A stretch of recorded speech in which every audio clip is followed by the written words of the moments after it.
Olá você, seja bem-vindo a mais um Nelson Júnior Jogo Rápido, aqui com o apoio da Tia Flex, e vou entrar numa série do Para que serve? Muitos guitarristas se perguntam para que servem certos efeitos, porque na verdade não sabem utilizá-los, ou ouvem falar em fóruns, em debates, e na verdade não entendem o funcionamento.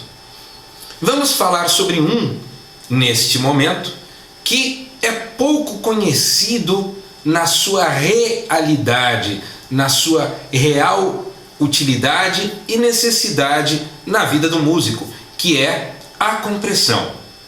O compressor, seja ele compressor limiter ou compressor sustainer, basicamente pega o som e o coloca de uma forma em que você tem o pico das frequências e ele é empurrado um pouco, por assim dizer. Vamos tentar dar uma explicação bem didática. Vamos dizer, os nossos dedos aqui, eles têm tamanhos diferentes, não é? Ou seja, numa música, determinadas frequências aparecem mais do que outras, e mais especificamente em um instrumento, a coisa funciona assim. Às vezes você está tocando, vou dar um exemplo muito prático e muito clássico nessa questão.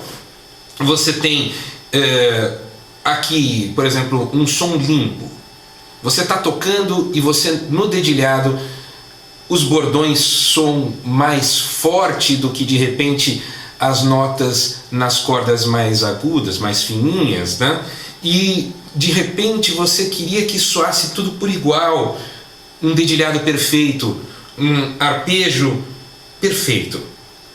Ok, como as frequências elas têm atuações diferentes na nossa audição e também no som como um todo, quando você toca, no timbre do instrumento, etc. E quando se trata de uma música, vários instrumentos tocando ao mesmo tempo, e por vezes não é só uma questão, quando mixa uma música, você trabalhar com os volumes, porque a mixagem em si às vezes tem que trabalhar com frequências, e quando você deixa uma mixagem limpinha, etc., mesmo assim parece que alguma coisa precisava aparecer mais, outra precisava aparecer menos.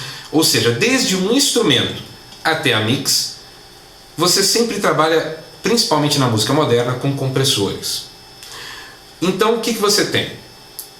Vamos dizer que você precisava que isso ficasse mais para baixo e você tivesse que deixar tudo um pouquinho mais parecido. Então você espreme de uma forma em que o compressor faz com que as coisas que estão mais para baixo fiquem mais próximas do pico do 0 dB que a gente está ouvindo. Em termos de frequências, ele deixa, não é que ele deixa perto do 0 dB, mas ele tem o threshold, que é o limiar dele, que você vai achatando.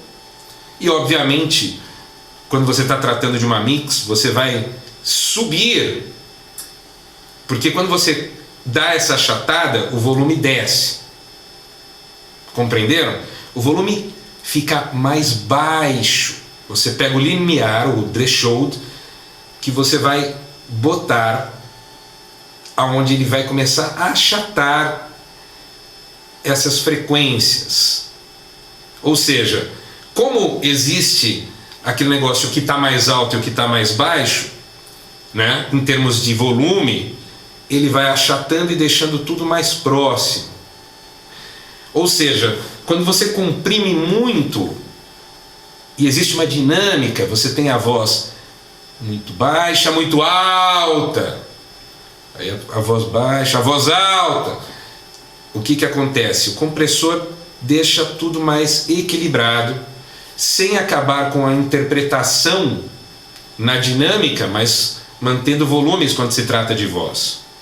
Quando se trata de guitarra, o compressor ele faz com que as notas mais graves fiquem parrudonas em relação às mais agudas também, e dá um corpo a algumas coisas, principalmente em dedilhados limpos, embora na guitarra suja, ele, né, com drive, etc., a coisa apareça também em mixagens é fundamental mesmo porque você tem tantos canais, você tem volumes diferentes, você tem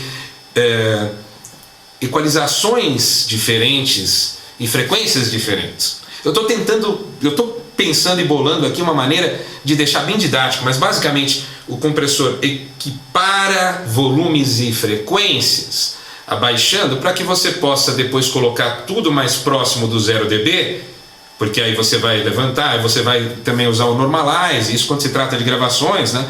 Mas obviamente no teu amplificador você simplesmente vai deixar o level do compressor um pouquinho mais alto para que saia do seu amplificador o som correto. Então o compressor como pedal, como efeito de pedaleira, seja ele limiter ou sustain, ele vai trabalhar fazendo isso, botando as frequências assim, vamos abaixar um pouquinho, comprimir, limitar, para que também, em alguns casos, você pode falar que o limiter não deixe estourar, porque você faz com que o limiter não deixe com que estoure, mas de certa forma, como ele abaixa, ele segura.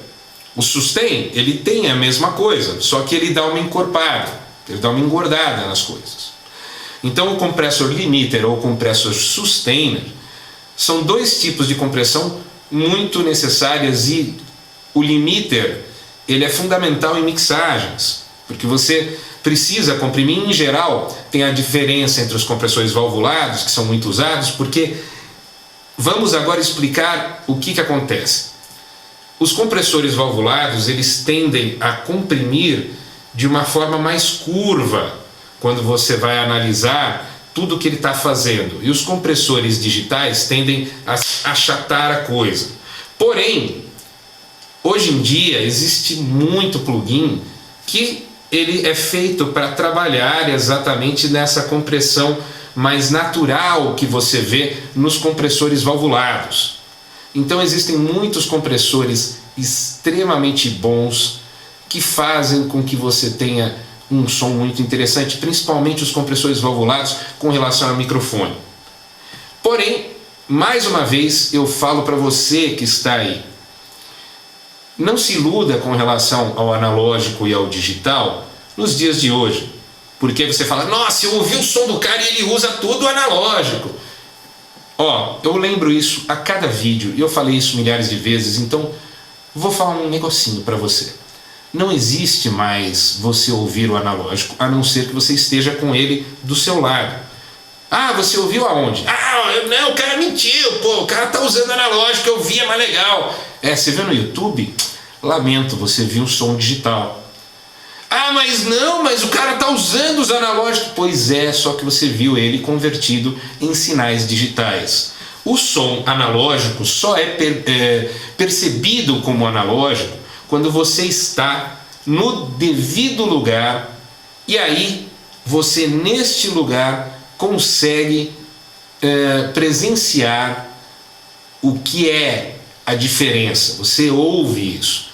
No que se trata de gravação, de CD, dessas coisas, você jamais ouvirá a diferença. Quem falar isso para você estará mentindo ou bebeu, porque o som analógico, quando se trata, se ele já foi transformado em informação 01, 01, 01 e já está aí dentro da máquina, ele já não é mais analógico. O som analógico você vai ouvir quando você comprar um amplificador valvulado e tiver na sua casa, ou quando você estiver numa loja testando, e pode ser que nem te agrade, porque tudo que é gravado e processado e comprimido, e hoje em dia você fala, que puta som, passou por muita manipulação de áudio. Existem álbuns que têm na sua ficha técnica, assim como considerados músicos, os operadores de Pro Tools, tamanha interferência que eles têm no resultado final. Portanto, eu vou lembrar isso muitas vezes com relação ao analógico e digital, mas o nosso assunto hoje é compressão. Os compressores são extremamente importantes. Dessa forma, se você estiver trabalhando com um pedal analógico, com um compressor ou um multi-efeito, de qualquer jeito você precisa ouvir corretamente. Sempre eu lembro com relação à TiaFlex, não só porque eu sou o patrocinado TiaFlex, eu uso de cabos TiaFlex, mas é porque eu só vim a usar cabos TiaFlex depois que eu ouvi que o som era bom. Eu poderia ter optado na minha carreira, já que eu tenho tanto tempo de música, eu poderia ter optado estar usando há muito tempo uma marca específica,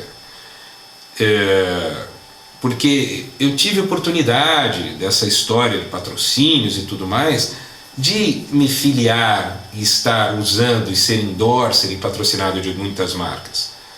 Porém, eu optei pela TiaFlex, mas eu estou entrando nesse assunto porque quando você vai ouvir o resultado de uma mix e usar um fone, ou tiver nas suas caixas, ou você estiver tocando o seu instrumento e conectado a um equipamento, se você não tem bons cabos, você tem muito pouco material chegando com fidelidade em termos de frequência. E aí, meu amigo, só resta chorar um pouquinho, porque você não terá um bom som. Só que aí é que está. Eu estou falando porque eu uso esses cabos, mas existem inúmeros cabos que você pode utilizar. Por quê? Você vai comprimir frequências, e aí se você tiver uma pedalboard, você vai estar com o compressor ali, e vai estar um monte de cabinho pequenininho. Cada cabinho ele vai roubar frequências se ele for ruim. O cara pega, ele faz questão de comprar toda a pedaleira analógico e todos os cabos, cabo merda, né? O cabo, com perdão da palavra, porque é aqueles cabinhos que realmente não dão som. Sabe o que acontece com o teu som? Vai pro saco. Então não adianta isso. Você tem que usar um bom cabo.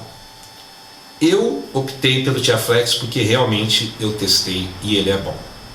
A maioria dos músicos não se preocupa tanto, mas cabos são essenciais. Sem um bom cabo, de que adianta um bom ampli ou um bom equipamento, uma boa pedaleira, né? Então pense nisso. Essas são as minhas dicas e eu espero que eu tenha mais ou menos falado para leigos, em linguagem leiga, o que é compressor, o que é comprimir. Se tiver alguma dúvida, é fácil, é só me procurar, bota aí nos comentários, e é aquela velha história, inscreva-se no canal, indique o vídeo, e espero que eu possa ter aí falado aí, se gostou, dê seu like, e é isso, até mais.